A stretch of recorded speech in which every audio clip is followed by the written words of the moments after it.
Hey, Vsauce, Michael here. In 1934, Webster's dictionary gave birth to a new word. By mistake. Their chemistry editor, Austin M. Patterson, submitted a simple entry, D or D, abbreviation for density. Nothing wrong with that, but the entry was misread, and Dord was added to the dictionary. Dord was an accidental word for 13 years before the mistake was discovered and its wordship revoked. Let's have fun with words today, but first, what's the deal with first? Or for that matter, second? If you are in position 3, you're in 3rd place. Position 5, 5th. Position 197, 197th. Pretty simple. So why do positions 1 and 2 give us first and second? Shouldn't they be 1th and 2th? Well, maybe, but English loves collateral adjectives. Adjectives derived from different roots than the nouns they describe. There are plenty of derived adjectives, don't get me wrong. A bunch of clouds make the day cloudy. Friends are friendly. Poets are poetic.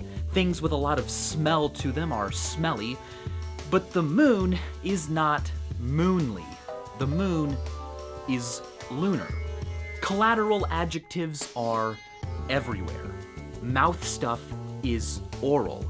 Bees are apian. Some nouns have both. Fathers can be fatherly or paternal. And a setting filled with fog can be foggy or brumous.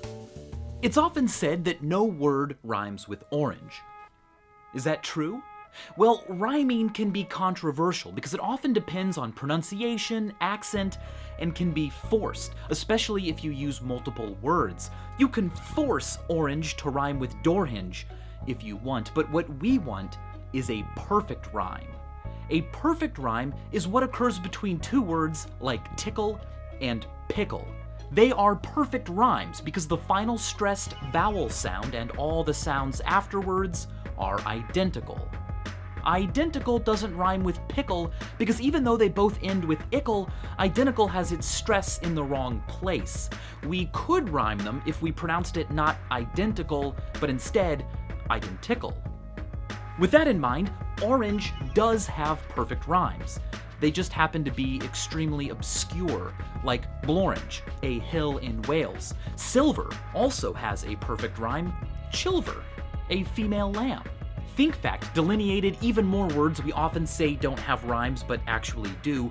Point is, orange does have perfect rhymes. And even if it didn't, well, that wouldn't make it special. Sure, monosyllabic words tend to rhyme with other words. It's believed there are only about 100 single-syllable words that have no rhyme. For instance, wolf, sixth, depth, and filmed. But considering words of all lengths, it's been calculated that most English words don't rhyme with anything. Don't believe me? Well, leave a comment below. The word comment rhymes with nothing, nor does husband, sandwich, liquid, penguin, chimney, empty, and of course, nothing rhymes with nothing.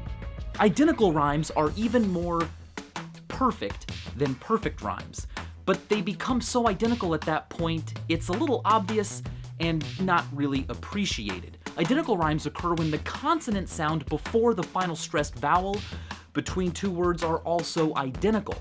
Sun and gun are perfect rhymes, but gun and begun are identical rhymes. So are offend and defend, or homonyms like son and son. You could call the people who watch over and monitor the police police. Who watches over them? Well, the police, of course. You can string together any number of polices and always create a sensible, though clunky, title. You can even use the word police by itself to create a grammatical sentence. It takes 8 of them.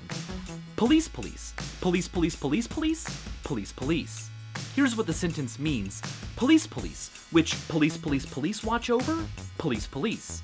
Add any multiple of 3 more police to this string and you preserve the grammar. The most that fit on Twitter is 20. If you say police enough times, it starts to sound like it's not even a real word. That is called jamais vu, the reverse of déjà vu, when something familiar all of a sudden feels new and novel.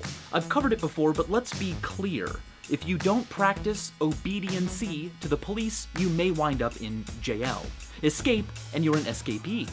Letters whose names said together sound similar to words are called gramograms. You can't hear a pterodactyl urinate because of its silent P, but every letter in the alphabet is silent sometimes. And some letters are used more frequently than other letters in English words. Scrabble provides more of those letters, and people guess them more often when playing hangman. Next time you play hangman, you can take advantage of this. People will guess more letters incorrectly if you choose a short word that has few different letters. John McLoone ran 15 million computer simulations of hangman, and he found that the most difficult word for people to guess is jazz. Phantonyms aren't ghostly undead words, they're words that appear to mean one thing but actually mean something completely different. Innervate sounds like it means to fill with energy, but it actually means to drain of energy, to weaken. Noisome appears to mean really noisy, but it actually describes something that has an extremely offensive smell. In 2005, the New Oxford American Dictionary published a new word: Esquivalience. They said it meant the willful avoidance of one's official responsibilities. But it didn't. They made it up as a copyright trap. If anyone copied their dictionary, the stealer wouldn't be able to explain how Esquivalience wound up in their dictionary without admitting that they had copied it. Map makers often insert fake features for the same purposes. Streets and towns that only exist to trap copiers, that only exist on paper. Paper streets and paper towns. The author of the Trivia Encyclopedia even placed a fake fact in one of his books because he was certain that the Trivial Pursuit board game was taking their questions from his book. Sure enough, later the board game included his fake fact as a real question. Similarly, the Esquivalience trap was used to catch dictionary.com. But here's the thing, authorities don't tend to respect copyright traps built out of fake facts. Facts cannot be copyrighted. They belong to and can be used by all of us. US federal courts have argued that fake facts presented as real are not protected because if they were, no one could share real true information without fear of sharing something protected by copyright. That said, stylistic decisions like how the facts are selected or arranged or articulated can be copyrighted. When the Automobile Association was caught mimicking the stylistic features of ordnance surveys, they were forced to pay up £20 million.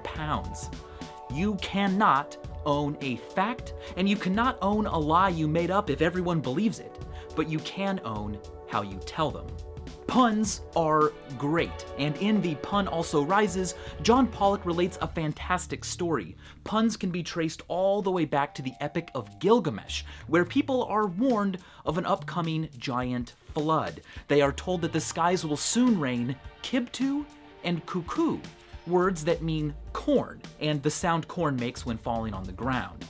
But in the story, the words are actually puns on words for misery and suffering.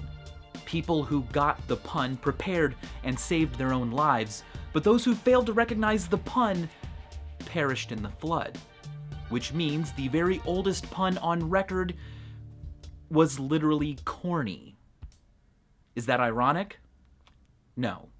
Irony is one of the most debated figures of speech. The Oatmeal famously lamented that if anyone refers to anything as being ironic, the hip thing to do right now is to call it out as being not ironic. Situational irony is what we tend to mean when we say something is ironic. The Oatmeal defines it as when something happens and a reversal of expectations occurs.